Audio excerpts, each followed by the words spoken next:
இந்திய தேசத்தில் அடுத்த ஒரு சந்ததி, ஒரு ஆவிக்குரிய சந்ததி உருவாகிறது. அந்த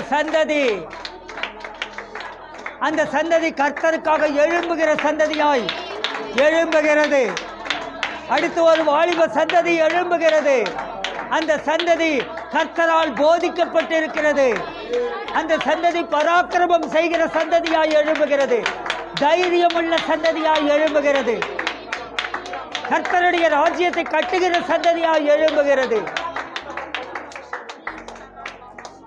இந்திய தேசத்தை கர்த்தருடைய பிள்ளைகளாகிய வாலிபர்கள் ஒவ்வொரு ஃபீல்டையும் ஆளுகை செய்ய போகிறார்கள். இந்திய தேசத்தை எந்தெந்த ஃபீல்டு உண்டோ அந்த ஃபீல்டில் எல்லாம் கர்த்தருடைய பிள்ளைகளாகிய வாலிபர்கள் ஆளுகை செய்ய போகிறார்கள். இளம் தீர்க்கதரிசி